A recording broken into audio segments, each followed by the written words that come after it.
ભારતીય વાયુસેનામાં 62 વર્ષ સેવા આપનાર MiG-21 એટલે કે MiG-21 ફાઇટર એરક્રાફ્ટ 19 સપ્ટેમ્બર નિવૃત્ત થશે.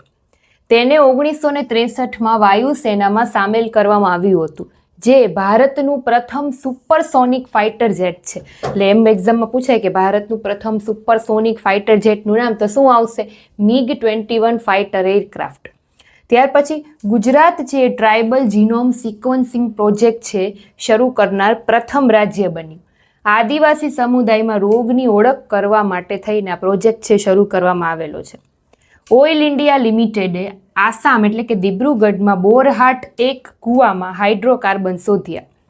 ત્યાર પછી ભારતનો સૌથી મોટો ગ્રીન હાઇડ્રોજન પ્લાન્ટ હરિયાણાના પાણીપતમાં બનાવવામાં આવશે. આ પ્લાન્ટ છે એ IOCL ખાતે સ્થાપિત કરવામાં આવશે અને 10,000 ટન ગ્રીન હાઇડ્રોજનનું ઉત્પાદન કરશે દર વર્ષે. ત્યાર પછી વિરાટ કોહલી ICC રેન્કિંગમાં ત્રણેય ફોર્મેટમાં ટેસ્ટમાં 937, ODIમાં 909 અને હવે T20માં 909 એટલે કે 900થી વધુ પોઈન્ટ મેળવનાર વિશ્વનો પ્રથમ ક્રિકેટર બન્યો. ત્યાર પછી ઇઝરાયેલે કેપ કેનાવેરલ USAથી સંચાર ઉપગ્રહ ડ્રોર-1 છે લોન્ચ કર્યો. આ ઉપગ્રહ છે આગામી 15 વર્ષ સુધી લશ્કરી, સરકારી અને નાગરિક ઉપયોગ માટે સુરક્ષિત સંચાર સેવાઓ પૂરી પાડશે.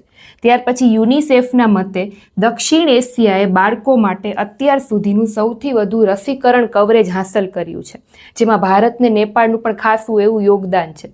ભારતમાં શૂન્ય ડોઝ મેળવનારા બાળકોની સંખ્યામાં 43% ઘટાડો થયો. તો આ હતું આજનું કરંટ અફેર. Thank you.